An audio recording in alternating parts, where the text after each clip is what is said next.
हिंदी साहित्य के विकास में निबंधकारों का अत्यंत महत्वपूर्ण योगदान रहा है। आइए हम क्रमवार कुछ प्रमुख निबंधकारों और उनकी रचनाओं को समझते हैं। सबसे पहले बात करते हैं रामचंद्र शुक्ल की, जिनका जन्म 1884 में हुआ। हिंदी आलोचना के क्षेत्र में उनका योगदान अद्वितीय है। उनकी प्रमुख रचनाओं में चिंतामणि के 4 भाग, कविता क्या है और साधारणीकरण और व्यक्ति वैचित्र्यवाद विशेष रूप से उल्लेखनीय हैं। इसके बाद आते हैं बाबू गुलाब राय, जिनका जन्म 1888 में हुआ। वे मनोवैज्ञानिक और दार्शनिक निबंधों के लिए जाने जाते हैं। उनकी रचनाएं जैसे मेरी असफलताएं, कुछ उथले कुछ गहरे, ठलुआ क्लब, फिर निराशा क्यों और मन की बातें मानव मन के विभिन्न पहलुओं को उजागर करती हैं। जयशंकर प्रसाद, जिनका जन्म 1889 में हुआ, केवल कवि और नाटककार ही नहीं बल्कि एक श्रेष्ठ निबंधकार भी थे। उनकी प्रमुख रचनाओं में काव्य कला तथा अन्य निबंध, रंगमंच और यथार्थवाद और छायावाद शामिल हैं। इसी वर्ष जन्मे माखनलाल चतुर्वेदी ने अपने निबंधों के माध्यम से साहित्य और समाज के बीच गहरा संबंध स्थापित किया। उनकी रचनाएं साहित्य देवता, गरीब देवता और अमीर देवता विशेष रूप से प्रसिद्ध हैं। शिवपूजन सहाय, जिनका जन्म 1893 में हुआ, हिंदी गद्य के सशक्त स्तंभ थे। उन्होंने कई निबंध संग्रह लिखे जो सरलता और संवेदनशीलता के लिए जाने जाते हैं। 1894 में जन्मे पदुमलाल पुन्नालाल बख्शी की रचना पंचपात्र एक महत्वपूर्ण निबंध संग्रह है, जिसमें विविध विषयों का सुंदर चित्रण मिलता है। पांडे बेचन शर्मा उग्र, जिनका जन्म 1900 में हुआ, अपने तीखे और स्पष्ट लेखन के लिए प्रसिद्ध थे।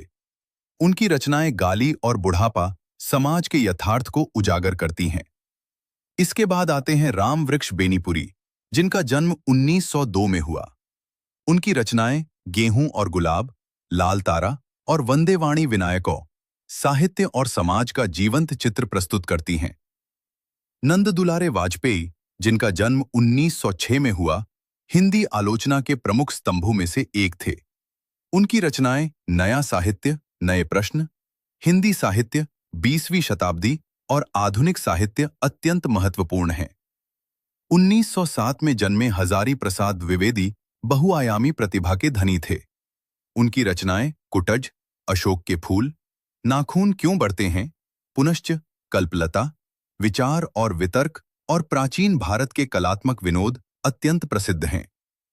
इसी वर्ष जन्मी महादेवी वर्मा हिंदी साहित्य की महान विभूति थीं।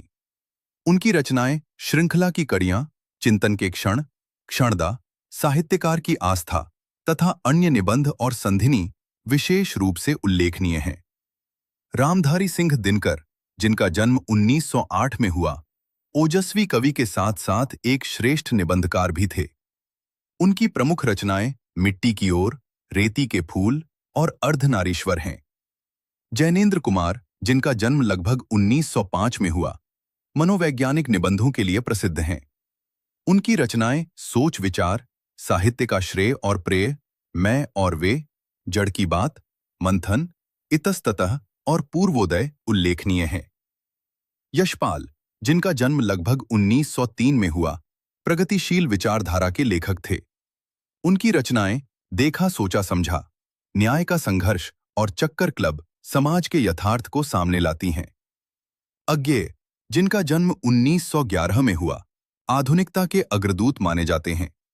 उनकी रचनाएं त्रिशंकु, आत्मपरक, सब रंग और लिखी कागज कोरे विशेष रूप से प्रसिद्ध हैं। डॉक्टर नगेंद्र, जिनका जन्म 1915 में हुआ, हिंदी आलोचना के प्रमुख विद्वान थे। उनकी रचनाएं आस्था के चरण, साधारणीकरण, चेतना के बिंब और यौवन के द्वार पर महत्वपूर्ण हैं। अंत में विद्यानिवास मिश्र, जिनका जन्म 1926 में हुआ, अपनी सरल और भावपूर्ण शैली के लिए जाने जाते हैं।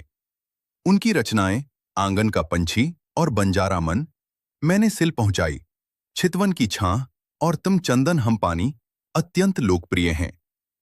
इस प्रकार इन सभी निबंधकारों ने हिंदी साहित्य को समृद्ध बनाने में महत्वपूर्ण भूमिका निभाई है और उनके निबंध आज भी हमारे चिंतन और दृष्टिकोण को दिशा देते हैं।